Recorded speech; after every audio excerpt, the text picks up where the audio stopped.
Salah satu dari sekian banyak tragedi tabrakan pesawat terjadi di tahun 1976 dengan penyebab yang rumit. Namun banyak orang yang selama bertahun-tahun sejak bencana itu terjadi mempertanyakan apakah benar-benar pengawas lalu lintas udara itu melakukan kesalahan.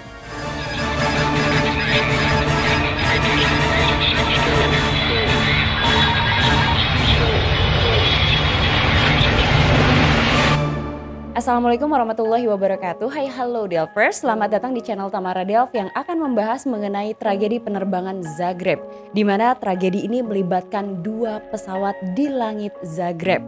Kenapa kecelakaan bisa terjadi di ketinggian 33.000 kaki? Lantas bagaimana peristiwanya? Kita take off ke kronologi. Tanggal 10 September 1976, British Airways dengan nomor penerbangan 476 akan menggunakan sebuah pesawat Hawker Siddeley Trident 3B. Pesawat itu terjadwal untuk terbang dengan rute bandara Heathrow London menuju ke Istanbul, Turki. Di dalam pesawatnya terdapat total 63 orang. Kapten yang bertugas di dalam penerbangan itu adalah Dennis Ten yang berusia 44 tahun dengan 10.781 total jam terbang. Kemudian ada seorang first officer muda bernama Brian Helm 29 tahun dan seorang second officer bernama Martin Flynn berusia 24 tahun. Pesawat itu lepas landas dan meninggalkan Bandara Heathrow pada pukul 9.32 pagi waktu setempat. Rencananya pesawat akan terbang ke arah Tenggara dan memasuki wilayah Eropa. Pesawat itu akan dipandu oleh beberapa menara kontrol dari beberapa wilayah. Sesuai dengan flight plan, maka penerbangan 476 ini akan terbang di ketinggian 33.000 kaki. Selain terbang di ketinggian 33.000 kaki, pesawat itu juga akan memasuki salah satu wilayah udara sibuk di Eropa, yaitu wilayah udara Yugoslavia, dan akan terbang di atas ibu kota Kroasia, yaitu Zagreb. Di poin inilah nantinya Zagreb akan menjadi saksi dari dua pesawat yang bertabrakan. Sedikit informasi, Yugoslavia memang merupakan salah satu wilayah udara yang sibuk karena merupakan jalur penerbangan internasional. Untuk mengatur wilayah udaranya, maka otoritas penerbangan Yugoslavia mengatur ketinggian-ketinggian pesawat. Ada sektor bawah di mana petugas menara kontrolnya akan mengatur pesawat-pesawat yang terbang di ketinggian di bawah 25.000 kaki. Kemudian ada sektor tengah yang akan mengatur ketinggian pesawat dari 26.000 kaki sampai 31.000 kaki. Dan ada sektor atas di mana petugas menara kontrolnya akan mengatur pesawat-pesawat yang terbang di atas ketinggian 31.000 kaki. Di tanggal 10 September itu salah seorang petugas menara kontrol yang mengatur sektor atas bernama Gradimir Tasic, usianya 28 tahun. Ia bekerja sejak pukul 7 pagi. Dan nantinya British Airways akan terus berhubungan dengan Tasic karena pesawat itu terbang di ketinggian 33.000 kaki atau masuk pada sektor atas. Masih di tanggal yang sama yaitu 10 September, namun di tempat yang berbeda ada sebuah pesawat DC-9 yang dioperasikan oleh maskapai asal Yugoslavia bernama Inex Adria dengan nomor penerbangan 550. Pesawat itu terjadwal untuk terbang dengan rute split menuju ke Cologne, Jerman Barat dengan membawa total 113 orang di dalam pesawatnya.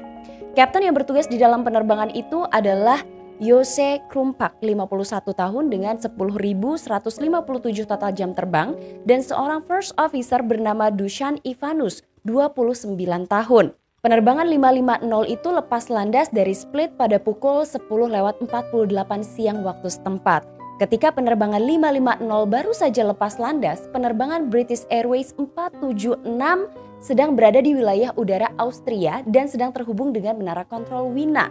British Airways melapor pada menara kontrol Wina bahwa mereka kemungkinan akan tiba di wilayah udara Zagreb pada pukul 11.14 siang waktu setempat. Dan pesawat itu akan mendekati wilayah Zagreb dari arah barat laut. Sementara Inex Adria penerbangan 550 menuju ke Zagreb dari arah selatan dan kedua pesawat ini akan bertemu di Zagreb di waktu yang bersamaan. Setelah penerbangan 550 itu lepas landas, kemudian pesawatnya terus mendaki dari ketinggian 13.000 kaki, 18.000, 24.000 hingga 26.000 kaki. Mereka awalnya terhubung dengan menara kontrol sektor bawah, kemudian dialihkan ke sektor tengah karena sudah terbang di ketinggian 26.000 kaki. Pada pukul 11.00 siang waktu setempat, petugas menara kontrol Zagreb ini mulai menghubungi penerbangan British Airways. Mereka baru saja meninggalkan wilayah udara Austria dan akan memasuki wilayah udara Yugoslavia. Penerbangan itu baru saja dialihkan dari pengontrol Wina menuju ke pengontrol Zagreb. Dan sejak saat itulah penerbangan British Airways mulai terhubung dengan Gradimir Tasić. Pilot sudah terhubung dengan Tasić dan mereka melaporkan bahwa akan melintasi wilayah Zagreb pada pukul 11.14 siang waktu setempat. Kemudian untuk memudahkan proses identifikasi, maka petugas menara kontrol Tasić ini memberikan kode squawk yang nantinya akan menandai penerbangan 476. Pembicaraan antara penerbangan British Airways dengan petugas menara kontrol normal dan juga lancar. Kemudian penerbangan British Airways sendiri merupakan penerbangan yang santai. Saking santainya, kemudian terungkap di rekaman CPR bahwa pada proses penerbangan itu, Captain Tan justru santai membaca koran, sementara First Officer-nya mengisi teka-teki silang. Yang kemudian tindakan dari kedua pilot ini mendapat kecaman karena seharusnya meskipun penerbangan itu santai, kedua pilot harus tetap fokus pada instrumen pesawat dan kondisi di sekitar penerbangan mereka. Selama penerbangan British Airways berada di ketinggian 33.000 kaki dan hampir memasuki wilayah Zagreb, semuanya normal dan juga lancar. Komunikasi dengan petugas menara kontrol sektor atas bernama Tasić ini juga normal. Nah, di sisi lain, penerbangan 550 juga sedang terhubung dengan menara kontrol yang mengatur sektor tengah. Ada dua petugas menara kontrol yang mengatur sektor tengah ini dan sedang berkomunikasi dengan penerbangan 550. Pilot dari penerbangan 550 kemudian meminta kepada pengontrol sektor tengah ini untuk naik ke ketinggian 35.000 kaki. Sebenarnya ada sedikit masalah dengan permintaan untuk naik ke ketinggian 35.000 kaki, tapi petugas menara kontrol sektor tengah ini ingin memberi kesempatan pada penerbangan itu dan mengizinkannya untuk naik ke ketinggian 35.000 kaki. Namun sebelum penerbangan 550 benar-benar mendapatkan izin untuk naik ke ketinggian 35.000 kaki, maka pesawat itu hanya boleh terbang di ketinggian 26.000 kaki. Dua petugas menara kontrol yang mengatur sektor tengah ini lantas berdiskusi apakah memungkinkan pesawat ini untuk naik ke ketinggian 35.000 kaki. Salah seorang petugas menara kontrolnya bernama Gradimir Pelin. Pelin kemudian beranjak dari kursinya dan menghampiri pengontrol atas bernama Tasić. Ia mengatakan bahwa ada sebuah penerbangan yang akan naik ke ketinggian 35.000 kaki. Setelah selesai berbincang, Pelin kemudian kembali lagi ke kursinya, lantas memberikan izin pada penerbangan 550 untuk naik ke ketinggian 35.000 kaki. Namun saat pesawat itu nantinya sudah berada di ketinggian 31.000 kaki, maka pilotnya harus menghubungi sektor atas di wilayah udara Zagreb. Setelah penerbangan 550 itu diberi izin untuk naik ke ketinggian 35.000 kaki, ternyata sampai saat itu Tasić tidak menyadari bahwa penerbangan 550 itu akan segera menjadi tanggung jawabnya. Izin untuk naik ke ketinggian 35.000 kaki diberikan oleh petugas menara kontrol tengah pada pukul 11.07 siang waktu setempat. Hanya 5 menit kemudian, penerbangan 550 itu sudah sampai di ketinggian 31.000 kaki dan pilotnya mulai menghubungi pengatur lalu lintas sektor atas yaitu Tasić. Selama proses penyerahan dari sektor tengah ke sektor atas ini, pesawat diminta untuk mengatur kode squawk-nya dalam posisi standby. Jika dalam kondisi normal, maka peralihan dari sektor tengah ke sektor atas ini akan langsung disambut oleh petugas menara kontrolnya dan akan diberi kode squawk. Namun dalam penerbangan 550, mereka diminta untuk standby. Dengan kata lain, ada sesuatu yang terjadi di mana petugas menara kontrol sektor atas ini sedang sibuk untuk berbicara dengan beberapa penerbangan lainnya. Sehingga kemudian penerbangan 550 diminta untuk standby. Menurut laporan di hari kejadian itu diketahui Tasić sedang berkomunikasi dengan 4 pesawat. Sementara dalam situasi itu ternyata ia ditinggalkan oleh rekan kerjanya mengatur beberapa pesawat sendirian. Karena ternyata salah seorang rekannya ini meninggalkan kursinya untuk mencari pengganti dari tugasnya karena sebentar lagi shift kerja dari rekannya ini selesai. Dengan kata lain, Tasić saat itu ditinggalkan sendiri mengatur banyaknya pesawat di sektor atas. Setelah diserahkan dari sektor tengah menuju ke sektor atas, ternyata penerbangan 550 ini membutuhkan waktu sekitar 2 menit untuk akhirnya terhubung dengan Tasić. Karena saat itu Tasić sangat sibuk untuk mengatur beberapa pesawat lain. Sementara itu penerbangan 550 karena sudah merasa mendapat izin untuk naik ke ketinggian 35.000 kaki, mereka terus mendaki untuk menuju ke ketinggian 35.000 kaki. Karena saat itu Tasić sangat sibuk, ia juga tidak berkomunikasi lagi dengan pilot penerbangan British Airways 476. Menurut radar yang ditunjukkan di hadapan Tasić, diketahui bahwa pesawat British Airways itu memang benar berada di ketinggian 33.000 kaki sesuai dengan informasi yang disampaikan pilotnya.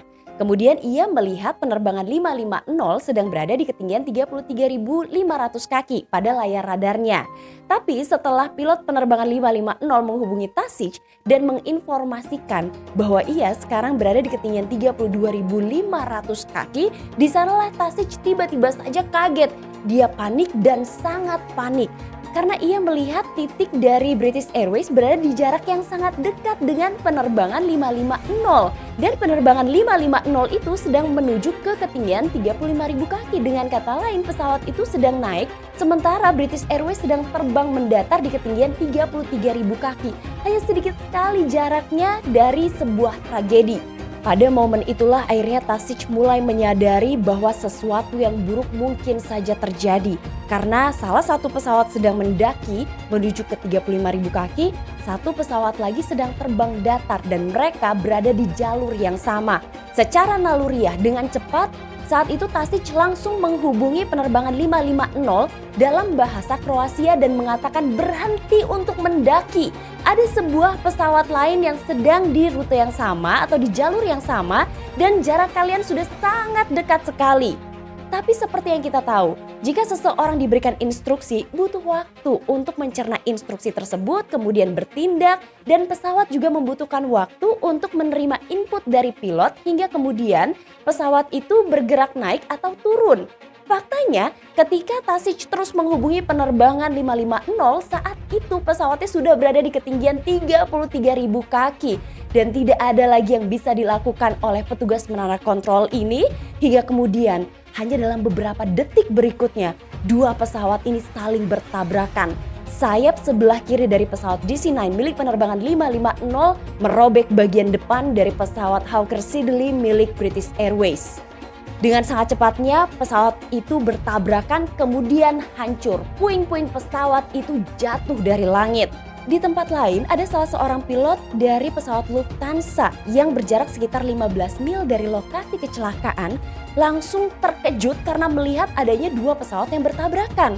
Pilot ini langsung menghubungi menara kontrol Zagreb dan memberitahu bahwa ia baru saja melihat adanya dua pesawat yang mengalami tabrakan.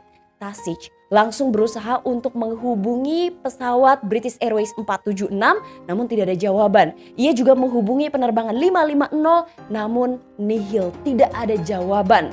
Ia panik, ia ketakutan, ia tidak tahu apa yang harus dilakukannya. Yang jelas ia cukup yakin bahwa dua pesawat itulah yang bertabrakan. Puing-puing dari kedua pesawat itu jatuh di sekitar pedesaan dengan jarak 20 mil dari Zagreb. Puing-puingnya hancur, terjadi kebakaran dan saksi mata menyebutkan lokasi kecelakaan benar-benar kacau. Awalnya tim evakuasi dan saksi menemukan adanya dua orang yang selamat dari penerbangan British Airways, seorang bayi dan seorang anak laki-laki. Namun setelah dilarikan ke rumah sakit, mereka harus menelan kekecewaan, dua anak tersebut dinyatakan meninggal dunia. Setelah mengetahui dua kecelakaan pesawat terjadi, maka 4 petugas menara kontrol, yang 2 adalah dari sektor tengah dan 2 lagi adalah dari sektor atas, juga seorang supervisor langsung dimintai keterangan mengenai tabrakan dua pesawat. Karena seperti yang kita tahu, tabrakan pesawat bisa saja dihindari jika ada campur tangan dari ATC. Dan kecelakaan pesawat bisa juga terjadi karena ada campur tangan dari ATC. Di tempat lain, para petugas menara kontrol ini dimintai keterangan. Dan di tempat kecelakaan, tim investigasi melakukan beberapa pengecekan atau pemeriksaan mengenai apa yang terjadi pada dua penerbangan tersebut. Menurut tim investigasi, jelas kedua pesawat ini tidak mengalami kerusakan, tidak ada keanehan juga pada pesawat, tidak ada masalah dengan para pilot. Dan tim investigasi cukup yakin bahwa kecelakaan ini bukan terjadi karena pesawat ataupun para pilot yang menerbangkannya. Dengan kata lain, kesalahan menjadi tanggung jawab dari ATC atau petugas pengontrol lalu lintas udara. Saat itu para petugas menara kontrol ini akhirnya diadili dan dimintai keterangannya. Tasich mengatakan bahwa pada saat Pelin menghampirinya, ia tidak merasa Pelin memberikan informasi mengenai penerbangan 550. Tapi Pelin hanya menunjukkan titik di mana penerbangan 550 itu sedang berada. Dan Tasich berencana untuk memperbolehkan pesawat itu naik ke ketinggian 35.000 kaki setelah pesawat itu melewati wilayah udara Zagreb. Tapi hal yang berbeda atau keterangan yang berbeda disampaikan oleh Palin, di mana ia mengatakan ia sudah memberikan data mengenai penerbangan 550 dan mengatakan juga kepada Tasić bahwa pesawat itu akan naik ke ketinggian 35.000 kaki. Intinya ada miskomunikasi di dalam percakapan mereka, di mana yang satu percaya bahwa dia tidak tahu ada penerbangan 550, yang satu lagi percaya bahwa ia sudah memberikan informasi. Dan sampai detik-detik terakhir, masalah ini tidak terpecahkan. Dari 5 orang yang dimintai pertanggungjawabannya mengenai tragedi penerbangan 2 pesawat itu, hanya 1 orang yang akhirnya dipenjara, Vladimir Tasić. Meskipun ia dipenjara, ternyata dukungan datang dari banyak pihak dan mengatakan bahwa ia tidak bersalah. 2 tahun ia dipenjara. Setelah ia menjalani masa penjaranya selama 2 tahun atau masa hukumannya selama 2 tahun, ia kemudian dibebaskan. Ternyata setelah tragedi Zagreb inilah baru terbuka kebobrokan dari wilayah udara Zagreb dan otoritas penerbangannya. Mereka kemudian baru mengungkap bahwa sebenarnya ada masalah lain yang dialami oleh pengatur lalu lintas Zagreb, di mana mereka kekurangan staf. Sehingga orang-orang yang bekerja sebagai pengatur lalu lintas udara di Zagreb ini setiap kali harus lembur. Selain lembur, mereka ini mendapatkan beban kerja berkali-kali lipat. Kemudian banyak orang yang berpendapat bahwa bukankah menara kontrol Zagreb ini telah memiliki radar baru? Nah, beberapa petugas menara kontrol menjelaskan bahwa memang mereka baru saja mengganti radar lama mereka menjadi radar sekunder baru. Radar yang sedikit lebih modern. Tapi mereka merasa tidak mendapatkan pelatihan yang mumpuni untuk menjalankan atau mengoperasikan radar tersebut. Dengan kata lain, otoritas penerbangan Yugoslavia ini telah gagal untuk melatih staf di menara kontrolnya. Kemudian terungkap juga bahwa radar yang digunakan oleh Tasić di hari kecelakaan itu ternyata mengalami kerusakan sehingga data yang ditampilkan di radar itu salah dan kecelakaan terjadi. Kemudian ada beberapa lagi yang disoroti dari tragedi penerbangan ini, yaitu ketika Tasić berbicara dengan kru penerbangan 550 dengan menggunakan bahasa Kroasia yang seharusnya menggunakan bahasa Inggris. Karena ketika detik-detik kritis kemudian Tasić memberikan informasi kepada pilot 550 dengan bahasa Kroasia, penerbangan British Airways ini tidak mengerti apa yang disampaikannya. Maka daripada itulah pilot dari British Airways merasa tidak ada sesuatu yang perlu dikhawatirkan dengan penerbangannya. Harusnya Tasić menggunakan bahasa Inggris sehingga di frekuensi yang sama itu pilot dari British Airways bisa mengetahui apa yang terjadi dan pilotnya juga dapat mengetahui adanya pesawat lain di area wilayahnya. Banyak negara yang menuduh Yugoslavia ini belum siap untuk menangani wilayah udara yang sibuk. Mereka tidak siap dengan stafnya, mereka juga tidak siap dengan peralatannya. Maka kemudian banyak pihak juga yang akhirnya menuding bahwa Vladimir Tasić hanyalah menjadi kambing hitam dalam tragedi ini. Meskipun ia juga memang melakukan kesalahan, tapi pemerintah Yugoslavia ini justru menutup-nutupi kesalahannya dan melimpahkan kesalahan yang terjadi pada wilayah udaranya kepada seorang petugas menara kontrol. Yang seharusnya mereka sebagai sebuah negara yang maju mulai memperbaiki atau membenahi wilayah udara mereka. Nah, Delvers, aku mau nanya dulu nih sebelum closing, kira-kira menurut kalian siapa sih yang salah dari tragedi Zagreb ini? Apakah pilot dari penerbangan 550 atau mungkin pilot dari British Airways atau memang mungkin juga petugas ATC bernama Vladimir Tasić? Kalian boleh banget komen di bawah sini. Nah, Delvers, itulah informasi singkat dari channel Tamara Delv mengenai tragedi Zagreb yang terjadi pada tahun 1976. Semoga informasi ini bermanfaat. Kalau kalian mau menambahkan mungkin ada informasi lain, boleh banget di kolom komentar ya. Terima kasih kamu udah nonton video aku hari ini. Jangan lupa di subscribe, dinyalain lonceng notifikasi, di like sama di komen-komen. Sampai ketemu lagi. Assalamualaikum warahmatullahi wabarakatuh. Bye-bye.